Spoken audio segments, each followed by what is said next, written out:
Hello दोस्तों, आपका स्वागत है हमारे totally explain movie Hindi channel पर। दोस्तों, आज हम एक्सप्लेन करने जा रहे हैं हाल ही में आई सीरीज सी हल के फर्स्ट सीजन और फर्स्ट एपिसोड। तो चलिए वीडियो को स्टार्ट करते हैं और हम बिना किसी देरी के कहानी के मेन स्टोरी लाइन पर आते हैं।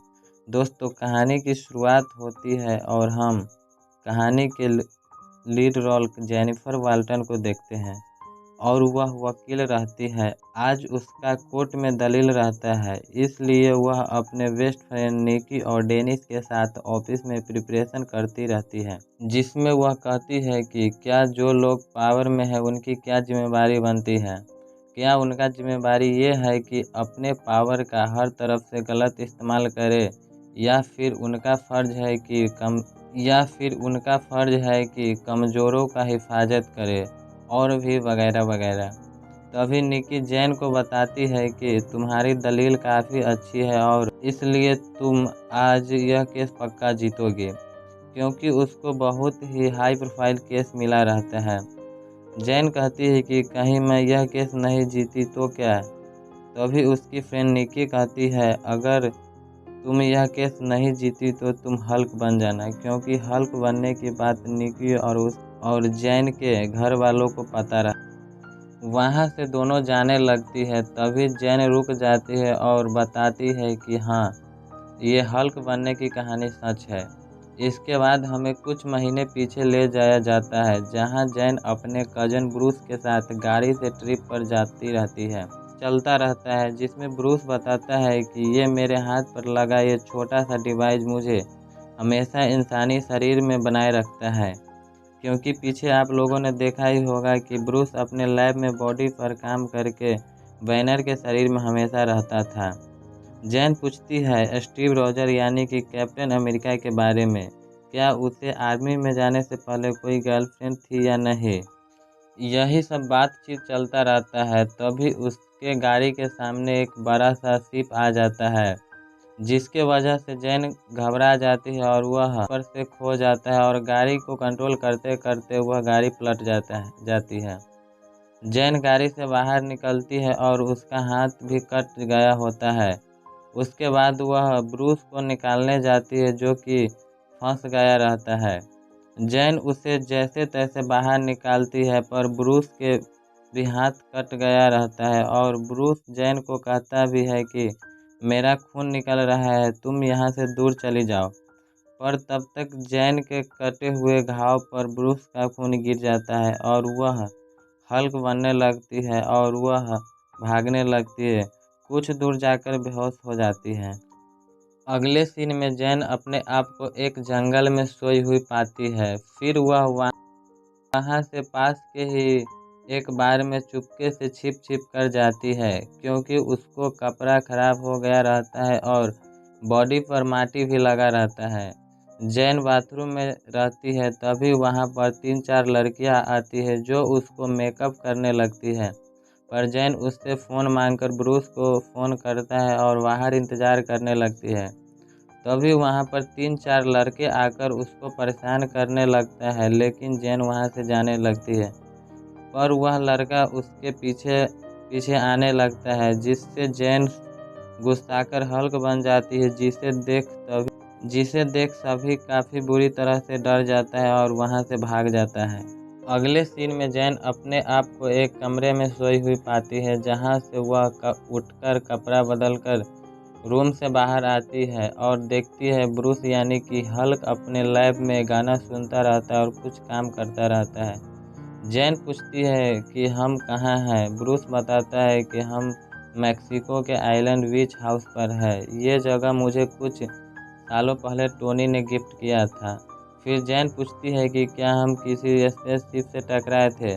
ब्रूस बताता है कि हाँ, वो सकारन का स्पेसशिप था जो कि हमें कुछ मैसेज देना चाहता था। इसके बाद ब्रूस बताता है कि हम दोनों में टेक्निकल फैक्टर का एक अजीब सा मेल है, जिसमें हम दोनों गामा रेडिएशन को आसानी से अब्जॉर्ब कर के कन्वर्ट कर पाते, और बताता है कि मैं तुम्हारे खून को जांच कर रहा था। जिस तरह से यह गामा को कन्वर्ट करता है, जिससे मैं अपना हाथ पूरी तरह से ठीक कर पाया। जैन कहती है कि इसका मतलब मैं तुमसे बेहतर हूँ। इसके बाद ब्रूस जैन के ब्लड सैंपल को जला देती है, क्योंकि यह गलत हाथों में लग गया तो कुछ भी हो सकता है।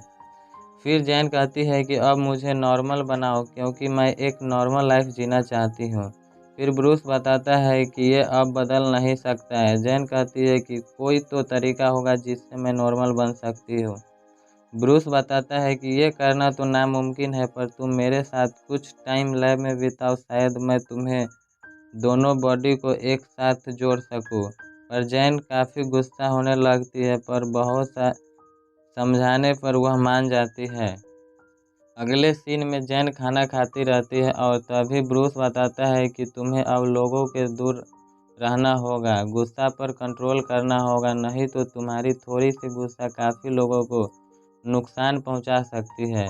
जैन कहती है कि मैं अपना जॉब कैसे करूंगी। ब्रूस बताता है कि तुम्हें तब तक यहीं रहना होगा जब तक तुम अपने बॉडी पर कंट्रोल करना सीख नहीं जाती। इसके बाद ब्रूस एक मोटा सा किताब लाता है जिसमें हल्क जर्नी के बारे में लिखा होता है। इससे तुम्हें काफ़ी ज़्यादा मदद मिलेगा।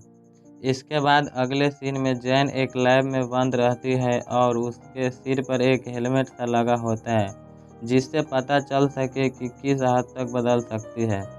फिर ब्रूस कटर मशीन को चालू कर देता है और वह मशीन जैन के तरफ आने लगता है। पहले तो जैन डरने लगती है और वहां से निकलकर भागना चाहती है, पर फिर वह गुस्साती है और हल्क बनकर मशीन को तोड़ देती है और लैब के गेट तोड़कर बाहर आती है। तभी ब्रूस उसे शांत होने के लिए कहता है, पर वह जैन की तरफ बात करती है, जिसे सुनकर ब्रूस शॉक हो जाता है और ब्रूस पूछता है कि क्या तुम अभी भी जैन हो। जैन बताती है कि हाँ, और मैं होश में हूँ। ब्रूस कहता है कि अब तुम्हें अपने अंदर किसी से 10 सालों तक कुश्ती नहीं करना होगा। जैन कहती है कि इसका मतलब अब सब ठीक हो गया, क्या अब मैं घर जा सकती हूँ। ब्रूस कहता है कि तुम कब बदलोगी इस पर अभी भी कंट्रोल नहीं है। जैन और ब्रूस में काफ़ी बहस भी हो जाता है, जिसके वजह से जैन वहां से जाने लगती है, पर ब्रूस उसको काफ़ी समझाता है कि तुम्हारी एक छोटी सी गलती भी काफ़ी तबाही ला सकती है। इसके बाद जैन मान जाती है और कहती है कि तुम मुझे हल्क बनना सिखाओ। अगले दिन जैन को योगा की सहायता से दिमाग पर कंट्रोल करना सिखाता है। इसके बाद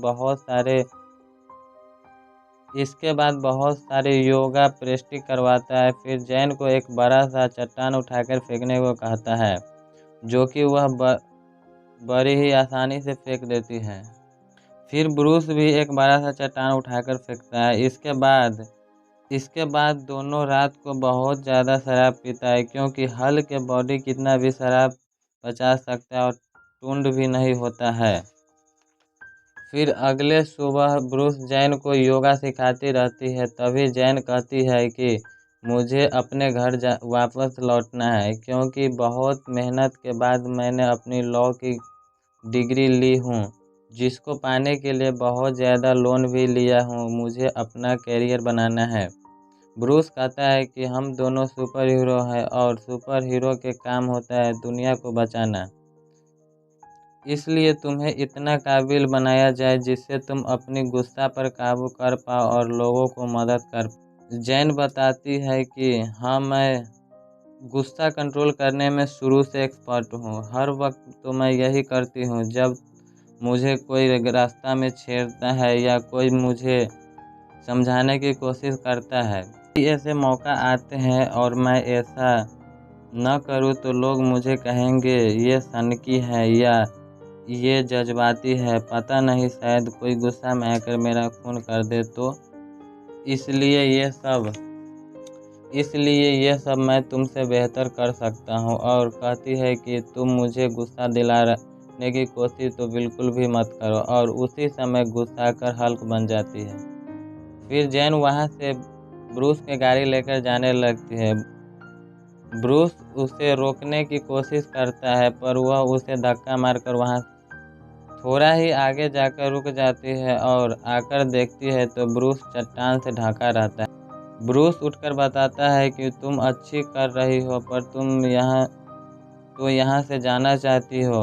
पर तभी जेन ब्रूस को एक पंच मार देती है। इसके बाद ब्रूस को उठाकर वहाँ से काफ़ी दूर फेंक देती है। फिर ब्रूस उठकर कहता है कि मैं ये तो करना नहीं चाहता था पर करना पड़ रहा है, और वह ताली मारता है जिसके वजह से जेन काफ़ी दूर जाकर गिरती है। इसके बाद दोनों में काफ़ी अच्छी फाइट होता है और फाइट होते होते ब्रूस के बार टूट जाता है, जिसके वजह से दोनों शांत हो जाता है और दोनों मिलकर बार को बनाने लगता है। तभी ब्रूस कहता है कि तुम अगर लॉयर वाली ज़िंदगी में लौटना चाहती हो तो लौट सकती हो। फिर जैन वहाँ से वापस शहर चली जाती है और फिर प्रेजेंट का सीन जिसमें जैन कहती है कि मेरा परिवार जानता है, मेरी बेस्ट फ्रेंड जानती है और अब आप लोग जानते हैं, और देखा जाए तो मैं सही थी और ब्रूस गलत था और मैं कभी भी हल्क नहीं बनूंगी। इसके बाद कोर्ट का सीन दिखाया जाता है जिसमें एक लॉयर अपना दलील पेश करता है। जैन को दलील पेश करने के लिए कहा जाता है और वह अपनी दलील पेश करने ही वाली होती है। तभी वहां पर एक सुपर पावर वाली लड़की दीवार तोड़कर आ जाती है जिसका नाम टाइटेनिया रहता है, जिसे देख जैन की फ्रेंड निकी कहती है कि यही सही टाइम है तुम्हें बदलने की, और वह अपनी जैन अवतार से हल्क अवतार में आ जाती है, जिसे देख टाइटेनिया कहती है कि अब तुम किस खेत की मूली हो, और उसके तरफ मारने को भागती है। पर तभी जैन उसे एक पंच मारती है जिससे वह बेहोश हो जाती है और उसे अरेस्ट कर लिया जाता है और जैन सभी को वहां पर बचा लेते हैं। इसी के साथ यह एपिसोड खत्म हो जाता है। तो मिलते हैं आपसे एक अगले नए एपिसोड में। तो दोस्तों, वीडियो पसंद आया है तो वीडियो को लाइक कीजिए, चैनल को सब्सक्राइब। स्टीव रॉजर्स कोई वर्जिन नहीं है। उसने एक लड़की के साथ अपनी वर्जिनिटी खो दी 1943 यूनाइटेड नेशंस के एक मिशन पर। यस, जानती थी।